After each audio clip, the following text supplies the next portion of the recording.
তাহলে আমরা এতক্ষণ কি শিখতে পারলাম? তাহলে আমরা এতক্ষণ শিখতে পারলাম দ্বারা হচ্ছে দুই প্রকার, একটা সসীম দ্বারা আর একটা হচ্ছে অসীম দ্বারা। আমরা এখন আরো শিখবো আমাদের এই সসীম দ্বারা আর অসীম দ্বারা যে দুটো দ্বারা শিখেছি, এই প্রত্যেকটা দ্বারাকে আবার দুই ভাগে ভাগ করা যায়। একটা হচ্ছে সমান্তর দ্বারা আর একটা হচ্ছে গুণোত্তর দ্বারা। অর্থাৎ আমি যদি বলি যে সসীম দ্বারা দুই প্রকার, একটা সমান্তর সসীম দ্বারা আর একটা গুণোত্তর সসীম দ্বারা। সেম একইভাবে আমরা অসীম দ্বারাকে বলতে পারি দুই প্রকার, সেটা হচ্ছে তোমার যে সমান্তর অসীম দ্বারা এবং গুণোত্তর অসীম দ্বারা। তোমাদের সংজ্ঞাটা আমি বলে একটু লিখে রাখছি, দেখো আমি এখানে মাত্র একটা সংজ্ঞা লিখেছি, সমান্তর ধারা কাকে বলা হয়? কোন ধারা যে কোনো পদ ও তার পূর্ববর্তী পদের পার্থক্য সবসময় সমান হলে সেই ধারাকে বলা হয় সমান্তর ধারা। আসো আমরা এটা একটু প্রথমে হাতে কলমে শিখতে চেষ্টা করি। যেমন লক্ষ্য করো, আমার কাছে একটা ধারা আছে, মনে করো 5 7 9 11 13 প্লাস ডট ডটের ধারা দেওয়া আছে এখান থেকে। তাহলে আমার কি কি বলছো ওনারা? বলছে যে পরবর্তী পদের পার্থক্য, এই আমার একটু সবচেয়ে মেইন বিষয়। তো পার্থক্য সবসময় কি হয়? সবসময় যদি সমান হয়। তাহলে দেখো আমরা বের করে দেখি আমাদের পার্থক্য সবসময় সমান হয় কিনা। দেখো স্যার, এখান থেকে যে কোনো পদ থেকে যে কোনো পদ ও তার পূর্ববর্তী পদের পার্থক্য, তো তুমি ধরে নাও যে কোনো একটা পদ 5, তাহলে 5 এর কি পূর্ববর্তী কোনো পদ আছে? তা তো নাই। তাহলে আমি প্রথমে এটা বাদ দিলাম, ধরলাম কত আমি 7, 7 এ কি পূর্ববর্তী কোনো পদ আছে? আছে, কত আছে? 5। তুমি একটু রাফ করে দেখো স্যার, এই 7 মাইনাস তার পূর্ববর্তী পদ বিয়োগ কত পাই আমরা? 25। আর একটা করে দেখো তো আমাদের হয় কিনা, এই যে 9, 9 এর পূর্ববর্তী যে পদটা আছে, এই যে 9 মাইনাস 7 কত হইছে আমরা? 2। আমি আরো একটা করলাম যে 13, তো 13 এর আগের পদ কত আছে আমাদের? 11। তো 13 থেকে আমরা যদি 11 কে বাদ দিয়ে দিই তাহলে আমার কত আসছে? তার কিন্তু 2 আসছে। তাহলে আমাদের সংজ্ঞাতে যে কথাটা বলছে যে তার পূর্ববর্তী পদ ও পূর্ববর্তী পদের পার্থক্য সবসময় সমান হলে, দেখো যে সবসময় কি আমাদের সমান হচ্ছে কিনা। যদি এই ধরনের কোন যদি আমরা পার্থক্য সমান পাই তাহলে আমরা তাদেরকে বলতে পারি সমান্তর দ্বারা। আশা করি বুঝতে পারছো। তাহলে আমরা আরেকবার আসি, কোন ধারার যে কোনো পদ ও তার পূর্ববর্তী পদের পার্থক্য সবসময় যদি সমান হয় তাহলে তাকে আমরা বলবো সমান্তর ধারা। তাহলে তো আমার সমান্তর ধারা হয়ে গেছে। এখন আমাদের দরকার কি দরকার? আমাদের দরকার এখন গুণোত্তর ধারা। সমান্তর ধারা আর গুণোত্তর ধারা শুধু ছোট্ট একটা কথা ডিফারেন্স, আমরা এখানে বলছি পার্থক্য। আর গুণোত্তর ধারা বলবে এরকম, কোন ধারা যে কোনো পদ ও তার পূর্ববর্তী পদের অনুপাত। অর্থাৎ আমরা এখন পার্থক্যটাকে মুছে ফেলবো। আর এখানে সমান্তর ধারাকে আমরা এখন লিখতে পারি যে গুণোত্তর ধারা।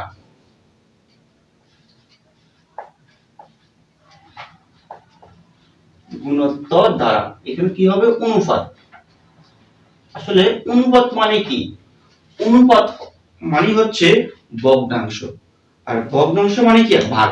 অর্থাৎ কোন ধারার যে কোনো পদ ও তার পূর্ববর্তী পদের অনুপাত সবসময় সমান হলে সেই ধারাকে বলা হয়, সেই কি বলা হবে?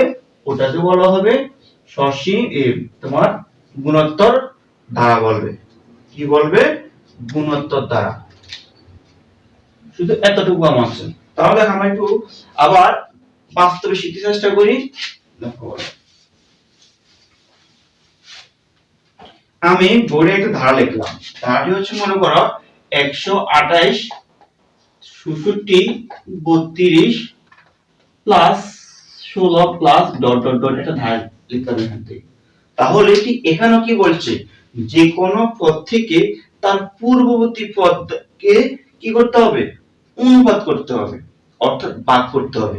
তো যে কোনো পদ একটা দেখো, এই যে 66 পূর্ববর্তী পদ কে আছে? 128। তো এই পদটাকে এর আগের পদ দ্বারা আমরা ভাগ করে দেখি আমরা কত পাই আমরা। তাহলে আমরা যদি এখানে 66 কে যদি আমরা 128 দিয়ে ভাগ দিই, আসলে সবাই জানে এখান থেকে কত পাবো? আমরা উপরে পাবো 1, নিচে পাবো 2। তোমরা আরেকটা পার্থক্য বের করে দেখি আমরা 32 কে এর আগের পদ দিয়ে ভাগ দিই আমরা, তাহলে 32 ডিভাইড বাই 66, 32 কে এর পূর্ববর্তী পদ দ্বারা ভাগ দিলাম, তাও আমরা কত পাচ্ছি, তাও পাচ্ছি আমরা হাফ। আমি আরেকটা করে দেখালাম তোমাদেরকে, যেমন এখানে আছে 16, 16 কে যদি আমরা তার পূর্ববর্তী পূর্ববর্তী পদ দ্বারা ভাগ দিই, তাও কত পাচ্ছি আমরা, আমরা পাচ্ছি হাফ। এখন এখানে দেখা যাচ্ছে যে আমাদের ভাগ দিলে কিন্তু প্রত্যেকটা অনুপাত সমান পাওয়া যাচ্ছে, যে ভাগ দিলে প্রত্যেকটা অনুপাত সমান পাই, তাহলে তাদেরকে আমরা বলবো তোমার গুণোত্তর দ্বারা।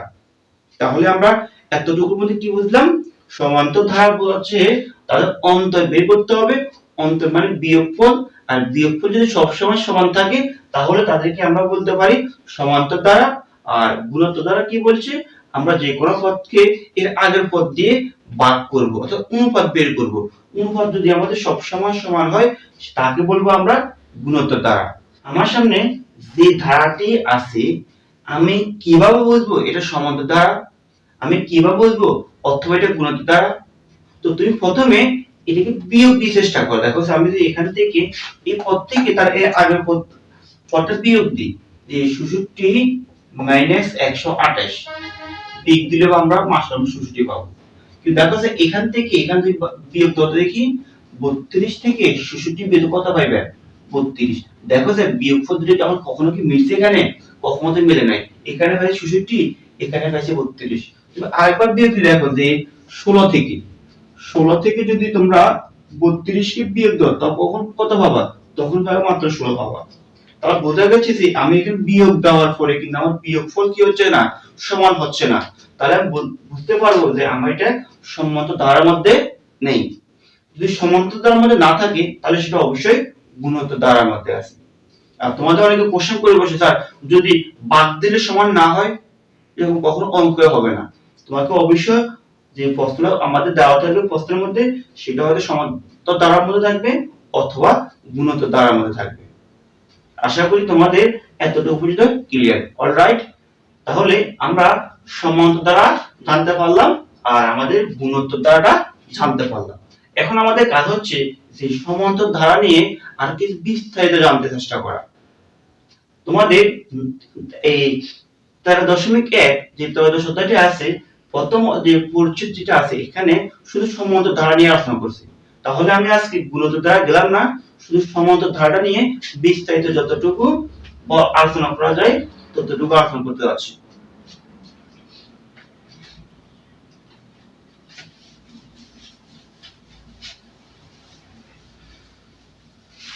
দেখো আমি তোমাদেরকে আবার একটা সমান্তর ধারা লিখলাম, যেমন আমি যদি এখানে লিখি 7 9 11 13 প্লাস ডট ডট ডট। দেখো এটা একটা সমান্তর ধারা, কারণ দেখো যে কোনো পদ থেকে তার আগের পদটা বিয়োগ দাও, সেই একই মানটা পাবা। যে কোনো পদ থেকে তার আগের পদটা বিয়োগ দাও।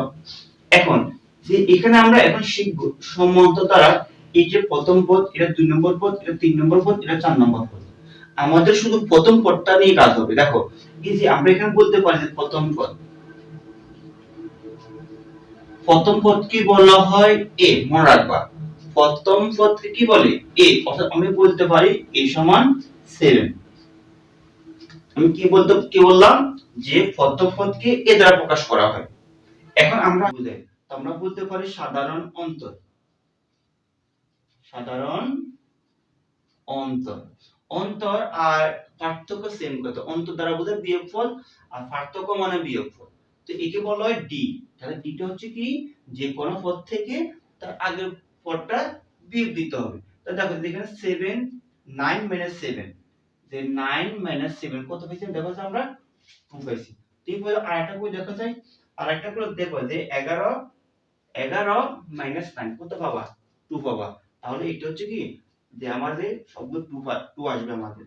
তাহলে আমরা এতটুকু বুঝলাম যে সমান্তর দ্বারা প্রথম পদকে এ দ্বারা প্রকাশ করা হয় আর গুণোত্তর এ এবং সাধারণ অন্তরকে ডি দ্বারা প্রকাশ করা হয়। আর সাধারণ অন্তর মানে কি, সাধারণ অন্তর মানে হচ্ছে যে কোনো পদ থেকে তার আগের পদটা বিয়োগ দিতে হয় আমাদের। তাহলে আমাদের এ গেল, ডি গেল। এখন আমি আসি আর একটা যদি আমি কিছুক্ষণ আগে বলছিলাম যে গুণোত্তর দ্বারা নিয়ে বলবো না, এরপর না বললো না একসাথে বলে ফেলে সামান্য দুটো কথা, তাহলে আমাদের 13 দিয়ে গেলে বা এখানে অঙ্কগুলো করতে তোমরা আর একটু ক্লিয়ার হবা। দেখুন আমি এখানে আগের দ্বারা লিখলাম যে 128 66 32 16। দেখো এখানেও যে আমাদের সমান্তর ধারা যেরকম প্রথম পদকে প্রথম পদ দ্বারা উল্লেখ করা হয়, ঠিক এখানে যে গুণোত্তর ধারাটা আমার সামনে আছে, সেম এখানেও আমরা প্রথম পদকে প্রথম পদ এ দ্বারা প্রকাশ করতে পারি। তাহলে কি বললাম, সমান্তর দ্বারা প্রথম পদকে এ দ্বারা প্রকাশ করে, গুণোত্তর দ্বারা প্রথম পদকে এ দ্বারা প্রকাশ করে। তাহলে আমরা লিখতে পারি এ মানে কত, আমাদের এ মানে আমার 128। এখন যেহেতু আমাদের যে সমান্তর দ্বারা আর গুণোত্তর দ্বারা মেন যে ডিফারেন্স সেটাই কিন্তু এই জায়গাতে, কখনো পার্থক্য হবে কখনো অনুপাত হবে। যখন আমরা পার্থক্য অর্থাৎ অন্তর বের করি তখন আমরা বলতাম সাধারণ অন্তর ডি, কিন্তু আমরা তো এখন আর অন্তর বের করব না, আমরা এখন বের করতে হবে কি যে সাধারণ অনুপাত অর্থাৎ পার্থক্য। এই জন্য আমরা এখানে কি বলি যে সাধারণ অনুপাত। এই কি দ্বারা প্রকাশ করা হয়, একে প্রকাশ করা হয় আর দ্বারা। তো দেখো যে কোনো পদ থেকে আগে পদ আমি কিছুক্ষণ আগে পড়ছিলাম আমরা যে 66 কে যে 128 দিয়ে ভাগ দিয়ে কত পাবো আমরা পাবো হাফ পাবো। সেম দেখো তুমি এখান থেকে এটাকে বিয়োগ দাও, যেমন দেখো যে 32 থেকে আমরা 32 কে যদি আমি সরি 32 66 ভাগ কত পাবো আমরা হাফ পাবো। যে অনেকে আছে যে কাটাকাটিটাও বোঝে না, দেখো তোমাদের 66 একে 66 66 দ্বিগুণে কত 128, আর এখানে 32 একে 32 32 দ্বিগুণে 66। তাহলে আমরা যে আর এর মানটা পেয়ে গেছি। তাহলে আমাদের শুধু মাথার মধ্যে এতটুকু রাখতে হবে যে সমান্তর দ্বারা প্রথম পদকে এ দ্বারা প্রকাশ করা হয়, গুণোত্তর দ্বারা প্রথম পদকে এ দ্বারা প্রকাশ করা হয়। আবার সমান্তর দ্বারা পার্থক্যকে ডি দ্বারা প্রকাশ করা হয়, আর গুণোত্তর দ্বারা সাধারণ অনুপাতকে আর দ্বারা প্রকাশ করা হয়। তোমাদের এই যে বেসিক কয়েকটা কথা 5 মিনিটে যে আমি কথাটা বললাম, এই 5 মিনিটের কথা তোমাদের অবশ্যই প্রত্যেকের পুঙ্খানুপুঙ্খভাবে বুঝতে হবে। যদি এতটুকু বুঝতে তোমাদের কষ্ট হয় বা মাথায় এতটুকু তোমাদের না প্রবেশ করে, তাহলে তোমাকে সামনে অগ্রসর হলে মাথায় কিছু তোমাদের তোমরা ধরে রাখতে পারবে না। তাহলে আশা করি তোমরা যদি সমান্তর ধারা আর গুণোত্তর ধারার মেইন কথাগুলো বুঝে থাকো আর এতটুকু আলোচনা বুঝে থাকো, তাহলে আমরা সামনে অগ্রসর হতে পারি। আর ইনশাআল্লাহ আমরা প্রত্যেকে সামনের প্রতিটা অঙ্ক প্রতিটা আমরা মনোযোগ সহকারে দেখবো, মনোযোগ বুঝতে চেষ্টা করব, ইনশাআল্লাহ আমরা বুঝবো। তাহলে আমাদের যে সমান্তর ধারা মানে আমাদের পার্থক্য আর গুণোত্তর ধারা মানে অনুপাত। এখন আমরা সমান্তর ধারা কিছু সূত্র, যে সূত্রগুলো আমাদের যে মুখস্থ না করে আমরা প্রথম অবস্থায় যে সূত্রের প্রমাণটা শিখতে চেষ্টা করি, যাতে করে যে আমাদের বিশেষ করে যেগুলো বিভিন্ন স্কুলগুলোতে সূত্র প্রমাণগুলো দিয়ে থাকে আমাদের বের করার জন্য। তো আমরা আজকে যে সমান্তর ধারা নিয়ে আলোচনা করবো বলছি। সমান্তর ধারার কিছু দুটো সূত্র আছে আমাদের, মোটামুটি দুটো সূত্র খুব আমাদের ফেভারিট বা খুব জনপ্রিয় দুটো সূত্র আছে সমান্তর ধারার। এই দুটো সূত্র নিয়ে আজকে আলোচনা করব। সমান্তর ধারার যে দেখো আমরা কিছুক্ষণ আগে বলছিলাম সমান্তর ধারার প্রথম পদকে প্রকাশ করা হয় এ দ্বারা, আর পার্থক্য প্রকাশ করা হয় ডি দ্বারা। তো আমি ধরে নিলাম, মনে করি দেখো আমি একটা কথা বলিনি, আমরা এখন বের করব সমান্তর দ্বারা n তম পদ নির্ণয়। আমি একটু প্রশ্ন লিখিনি, সমান্তর দ্বারা n তম পদ নির্ণয়। সমান্তর ধারার n তম পদ নির্ণয়, আমরা এই কাজটা এখন বের করব, সমান্তর ধারার n তম পদ নির্ণয়ের সূত্রটি বের করব। তো এই জন্য আমি ধরে নিলাম, মনে করি প্রথম পদ, মনে করি সমান্তর ধারার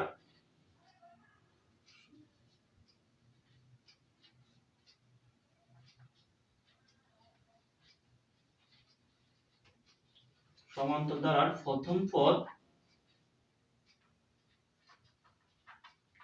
পদ সমান সমান এর আমি ধরে নিলাম, এবং সাধারণ অন্তর সমান সাধারণ অন্তর কি দিলাম আমি সাধারণ অন্তর ধরে নিলাম ডি। দেখো আমাকে যদি কেউ বুঝতে সমস্যা হয় অবশ্যই কমেন্ট বক্সে কমেন্ট করবা।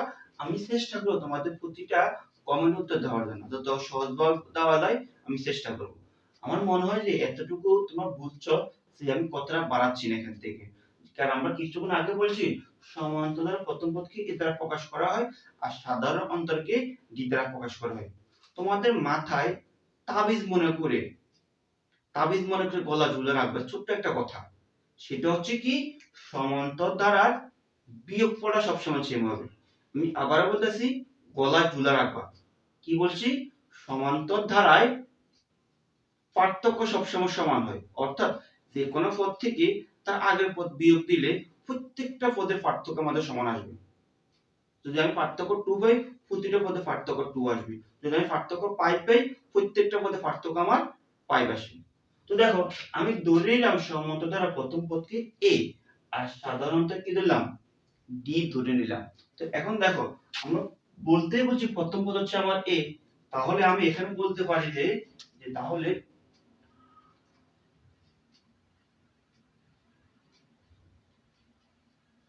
প্রথম পদ সমান a। তারপর দ্বিতীয় পদে আসো, দ্বিতীয় পদ সমান আমাদের কি আসবে? দ্বিতীয় পদ সমান আমাদের আসবে যে a প্লাস d। স্যার এটা তো বুঝি না a প্লাস d কিভাবে আসছে, a প্লাস d কিভাবে সেটা বুঝি না। লক্ষ্য করো আমরা বলছি প্রথম যে কোনো পদ থেকে তার আগের পদ বিয়োগ দিতে হবে।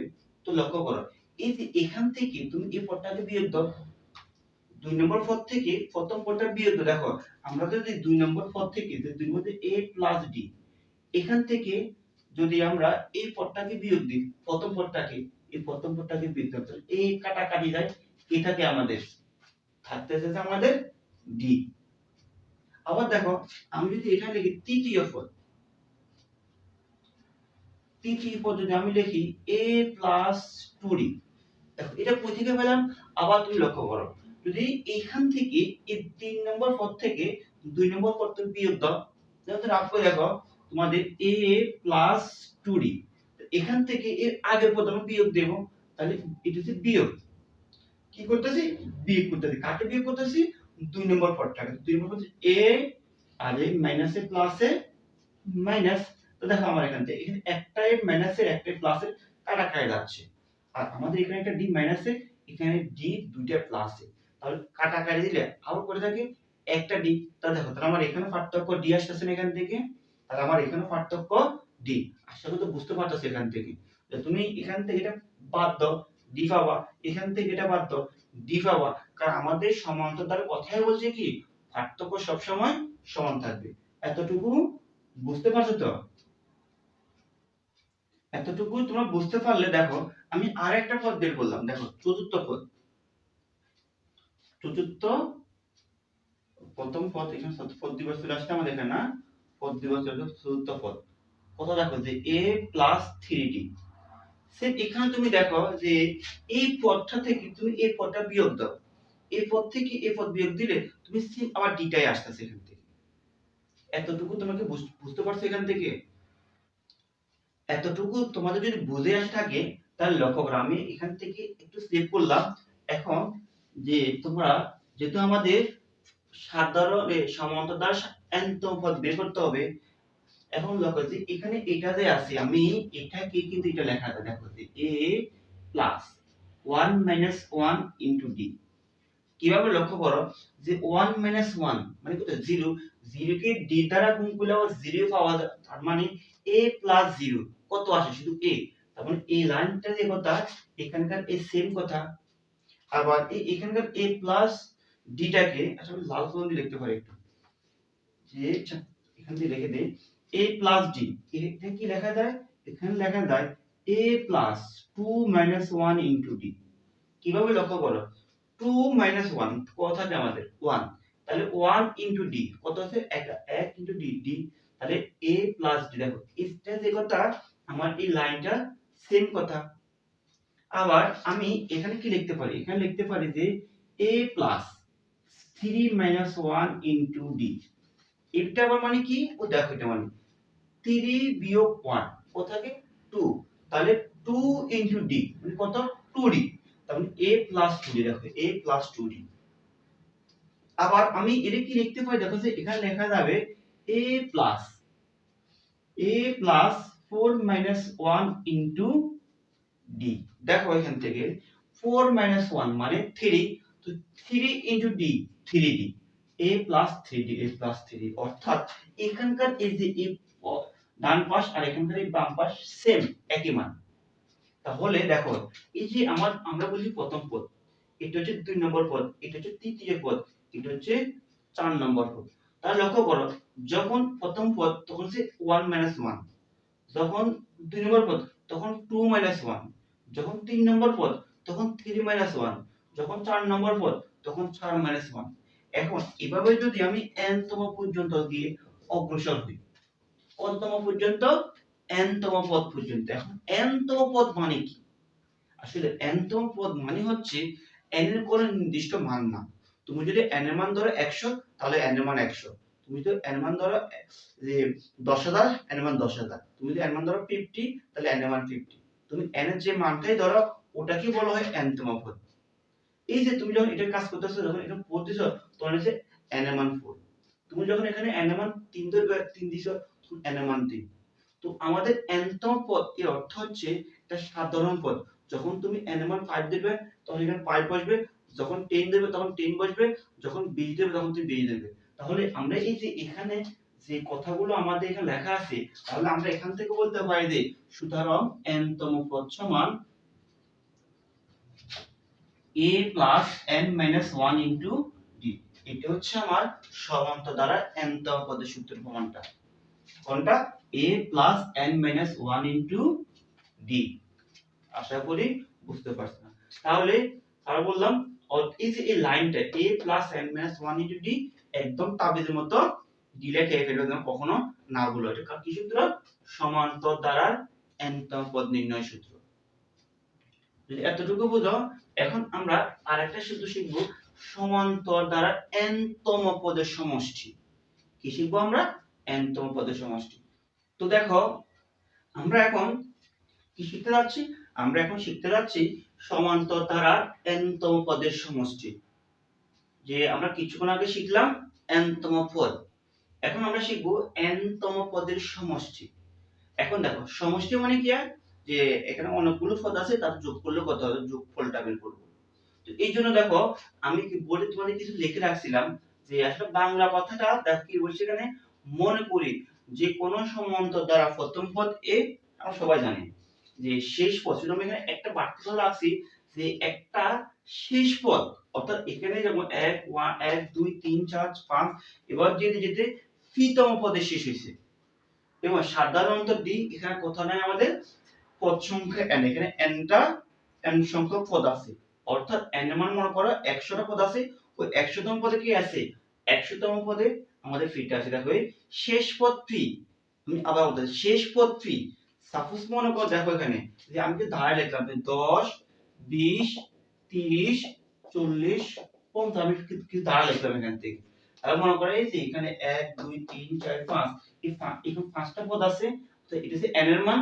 আর লাস্টে কি আছে 50, এই আমাদের তো লাস্ট এখানে 50 মনে করো ফি আছে, মনে করো মানে শেষ পদ হচ্ছে আমাদের ফি, এরকম একটা মান আছে। পদ সংখ্যা n এবং ধারাটির n সংখ্যক পদের সমষ্টি। অর্থাৎ যে আমার এই n সংখ্যক পদ আছে, অর্থাৎ 10টা বা 5টা বা 20টা বা 50টা, যতগুলো পদ থাক না কেন, সবগুলো পদের যোগ করলে যোগফলটা কত হবে, যোগফলটি হবে আমাদের Sn। আশা করি বুঝতে পারবে। আমাদের এখানে প্রথম পদ a, সাধারণতর d, আর পদ সংখ্যা আছে n। শুধু এখানে একটা বাড়তি কথা কি লিখছি, বাড়তি কথা লিখছি শেষ যে পদটা আছে, শেষে যে পদটা আছে ওই পদের মানটা হচ্ছে ফি। আর সবগুলো পদকে যদি আমরা যোগ করে ফেলি, যোগ করলে আমরা কি পাবো, Sn পাবো। এখন লক্ষ্য করো, তোমাদের আমি বললাম যে 1 2 3 4 5, দেখো যাই এখানে কত আসে, 3 6 10 15। তাহলে আমি কি বলতে পারি না 15 সমান 1 যোগ 2 যোগ 3 যোগ 4 যোগ 5, বলা যায় না এটা? অবশ্যই বলা যায়। কারণ এগুলো যোগ করলে যে মানটা আসবে সেটাই হবে 15। তো এই জন্য 15 সমান এটা দেখা যায়। এই জন্য যদি এতটুকু এই লাল কলমটা যদি বুঝে থাকো, তাহলে আমরা বলছি যতগুলো পদ আছে সবগুলো পদের যোগ করলে কি আসবে Sn। তো দেখো এই লিখছি Sn সমান প্রথম পদ, দুই নম্বর পদ, তৃতীয় পদ, এভাবে যেতে তৃতীয় পদ পর্যন্ত। এখন স্যার আপনি এগুলো কই পাইছেন? এইগুলো কই পাইছেন আপনি? এগুলো কোথা থেকে বের করলেন? দেখো এগুলো কোথা থেকে বের করছি আমি? আমি একটাও কিন্তু স্যার বাসা থেকে বের করে আনি নাই। সবগুলো স্যার মাথা থেকে লিখছি, তোমাদের বইতেও আছে, তোমরাও বুঝবে। আশা করি তোমরা 5 মিনিট তোমার মাথা থেকে লিখে ফেলতে পারো। কারণ সমান্তর দ্বারা প্রথম পদ মানে কি এ, তো দেখো এখানে এ আছে কিনা? আছে। তাহলে দুই নম্বর পদটা কেমন হবে? দুই নম্বর এমন একটা পদ হবে, দুই নম্বর পদ থেকে প্রথম পদ বিয়োগ দিলে আমার সাধারণত কি থাকতে হবে? ডি। দেখো এখান থেকে এই পদটা বিয়োগ দাও, a প্লাস ডি থেকে এইটাকে তুমি ব্যানিশ করে দাও, কি থাকে? ডি থাকে। দেখো আমার সাধারণত মিশে কিনা? মিলে গেছে। যে আর একটা ট্রাই করে দেখো, যে এই পদ থেকে এই পদটা তুমি বিয়োগ দাও, যে a প্লাস 2d থেকে এই দুই নম্বর পদটা বিয়োগ দাও, দেখবা তুমি সেম ডি একটা মান পাবা, মানে ডি। এভাবে পরেরটা আমি ডট লিখতে পারবো, অনেকগুলো পদ আছে, ডট ডট ডট আছে এখান থেকে। এখন লক্ষ্য করো, তুমি এটা কিছুক্ষণ পরে আসো, এখান থেকে এখন আসো, আবার আসো। যেহেতু আমরা বলছি শেষ পদটা হচ্ছে আমার ফি, তো দেখো আমি শেষ পদটা ফি লিখে দিলাম। শেষ পদটা কি? ফি আমার বসে ফেললাম এখান থেকে। তাহলে ফির আগে যে পদটা থাকবে, এই পদটা থেকে মানে এই ফি থেকে এর আগের পদ বিয়োগ দিলে আমার অবশ্যই ডি আসতে হবে না? তো দেখো আমি এখানে ফি মাইনাস ডি, অর্থাৎ ফি থেকে তুমি ফি মাইনাস ডি বিয়োগ দাও। যদি আমি এই ফি থেকে যদি এই পদটাকে আগের পদ বিয়োগ দিই, তাহলে যদি বিয়োগের বিয়োগ, আর ফি মাইনাসে মাইনাসে প্লাস ডি। দেখো আমার ফি কে কাটা কাটা যায়, কে থাকে? ডি থাকে। আবার তুমি এই পদ থেকে এই পদ বিয়োগ দাও, দেখো এই পদ থেকে এই পদ বিয়োগ দিলে তুমি সেম ডি টাই পাবা। তাহলে বোঝা যাচ্ছে যে আমি এটা ক্রম এখানে বলে লিখছি, এখানে ব্ল্যাক বোর্ডে লিখছি, এই পদটা লিখছি, এই ক্রমটা আমাদের সমান্তর দ্বারাকে সিদ্ধ করে। তাহলে এটা যদি তোমরা ভুল থাকো, এই সেম আবার এই সেম সমান একবার মানে এবার লেখা আরেকবার, ও আমি এটা সমীকরণ নম্বর দিলাম 1 নম্বর সমীকরণ। এখন 1 নম্বর সমীকরণ যেভাবে লেখা আছে, এখন আরেকবার বাম দিক থেকে আরেকবার বসাই দাও। আর বাম দিকে এখানে কি আছে? ফি, আমি এখানে বসাইলাম ফি। এখানে কি আছে? ফি প্লাস ডি। তাহলে আমি বসালাম কত? ফি ফি মাইনাস ডি। তারপর কি আছে তোমার? যে ফি মাইনাস 2d। তারপর আছে কি? Dot dot dot dot dot বসালাম। তারপর আছে আমার কত? যে a প্লাস 2d প্লাস, তারপর আছে কত আমার? a প্লাস d বসালাম আমি, a প্লাস d। তারপর আছে আমার কত? প্লাস a বসালাম আমি, a দিলাম আমি সমীকরণ নম্বর 2। বুঝছো কি না? অর্থাৎ প্রথম তোমার সমীকরণটা বসানোর পরে ওই সমীকরণটাকে আবার উল্টাভাবে আরেকবার বসাবা। তাহলে যে 1 আর যে 2, যে দুটো সমীকরণ আছে, আমরা যদি এখন এই 1 আর 2 নং সমীকরণ যোগ করে দিই, যোগ করলে আমার শূন্যটা মারা যাবে। কি আসবে? দেখো এটাও xn, এটাও xn, অর্থাৎ যে আমি যদি বলি x যোগ x কি লেখা যায়? 2x। তাহলে এখানে xn, এখানেও আছে কত? xn, তাহলে যোগ করলে কত হবে? 2xn হবে, সরি হ্যাঁ sn। আবার লক্ষ্য করো যে এই পদ আর এটা যোগ করা, যেটা আমি বললাম যে 1 যোগ 2 হতে পারে, 1 যোগ 2 হতে পারে। দেখো তাহলে কি লিখতে পারি? যে a প্লাস p লিখতে পারি। আবার লক্ষ্য করো এই পদ আর এই পদ তুমি যোগ করো, যে এখানে দেখো d একটা প্লাসের, আবার এখানে d একটা মাইনাসের, তাহলে d d কাটাকাটি যায়, থাকে a প্লাস p। তাহলে আমি লিখতে পারি a প্লাস p। তাহলে আমার এই পদটা শেষ। আবার আসলে যদি প্লাসে প্লাস, দেখো এখানে 2d প্লাসের, এখানে 2d মাইনাসের, আবার এটা আবার কি করা যায়? কাটি দেওয়া যায়, থাকে a প্লাস p। তা কি থাকে?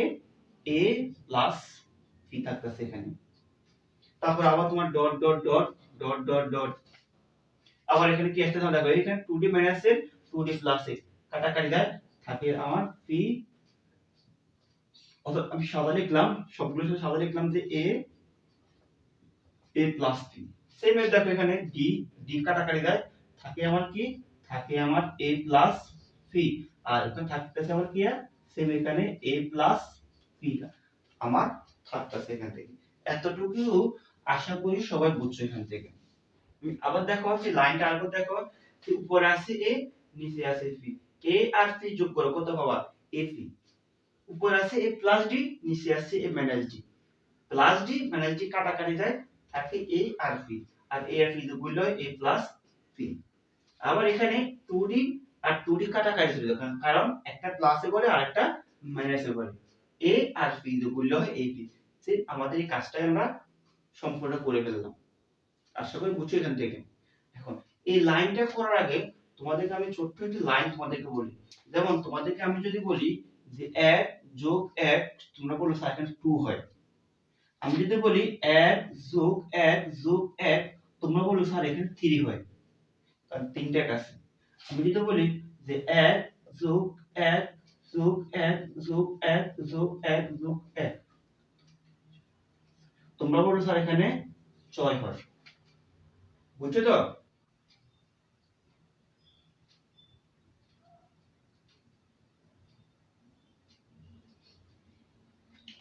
তো আসলে আমরা এখান থেকে কি বুঝতে পারলাম, আসলে আমরা যে বুঝতে পারলাম যে 1 যোগ 1 সমান সমান 2, আর এখানে 1 যোগ 1 যোগ 1 যোগ 1 অর্থাৎ দেখো আমি এখানে কাকে যোগ করতেছি, একটাকে যোগ করতেছি। 1 কয়টা এক আছে, দুইটা, এখানে 2 দ্বারা গুণ করলাম, 2 দ্বারা গুণ করলে 2 একে 2 মিলে গেল। আর এখানে কাকে যোগ করতেছি, 1 কে যোগ করতেছি। 1 কয়টা এক আছে এখানে, 1 2 3 4, 4 দ্বারা গুণ করলে অর্থাৎ 1 গুণ 4, 4 কে 4, অর্থাৎ এটা মিলে গেল এখান থেকে। তাহলে এটা সার পাতাটা হচ্ছে তুমি যাকে গুণ যে যাকে যোগ করতেছ সে যদি সেম থাকে, অর্থাৎ যতবার থাকে তত দ্বারা গুণ করলে আমরা ওই যে মানটা পেয়ে যাব। তাহলে এখন আমরা এখন লক্ষ্য করো তোমরা এখান থেকে যে আমরা এখানে বলতে পারি যে a প্লাস b, তো a plus b a plus b a plus b dot dot dot dot এভাবে সবগুলো a প্লাস b। এখন কতবার আছে পদগুলো, n বার আছে। আবার দেখো a plus b a plus b a plus b dot dot dot a plus b a plus b a plus b কতগুলো আছে, n সংখ্যক বার আছে। কে আছে, a প্লাস p আছে। তাহলে আমরা আসলে এখানে কি লিখতে পারি যে n into a plus b। কথা বুঝছো তো এখান থেকে? কারণ এখানে a প্লাস b কতবার আছে, n সংখ্যক বার আছে, তো n into a plus b। আর আমার এখানে আছে কত, আমার এখানে বাম পাশে আছে কত, বাম পাশে আছে আমাদের 2 sn। আশা করি বুঝছো। এখন দেখো আমরা এখান থেকে snটাকে রেখে দিলাম, snটাকে যদি রেখে দিই তাহলে n আর 2 যদি ইনটু আকারে গুণ আকারে আছে, এখানে আসছে কি ভাগ আকারে বসাই ফেললাম। আর এখানে আছে আমার কত, যে a প্লাস b। এখন লক্ষ্য করো যে এখানে ফিটা মানে কি, ফিটা মানে শেষ পদ না, আর শেষ পদ মানে কি, শেষ পদ, শেষ হলো nতম পদ। আমি আবার বলতেছি ফিটা হচ্ছে আমার শেষতম পদ, অর্থাৎ এই ফি কততম পদ সেটা আমরা জানি না, এতটুকু জানি ফিটা হচ্ছে আমার শেষতম পদ। তাহলে এই যে এই ফিটা যে আছে, ফিটাকে আমরা কি বলতে পারি না, ফিটাকে আমরা কি বলতে পারি নাকি যে n তম পদ সমান, n তম পদ সমান সমান পি। মনে রাখো n তম পদ সমান কি বলছি, পি। কেন, কারণ পিটা তোমার শেষ পদ, আর শেষ পদের মান কত n, এটা বলতে পারি n তম পদ সমান সমান পি। আর তাহলে n তম পদের সূত্রটা আমরা কিছুক্ষণ আগে শিখছিলাম, কি শিখছি আমরা, যে a plus n minus 1 into d, আর সমান সমান এখানকার পি এখানকার পি বসে গেছে। আবার দেখো n এখানে যে পিটা আছে, পিটা মানে কি শেষ পদ, শেষ মানে n তম পদ, তো n তম পদ সমান সমান পি।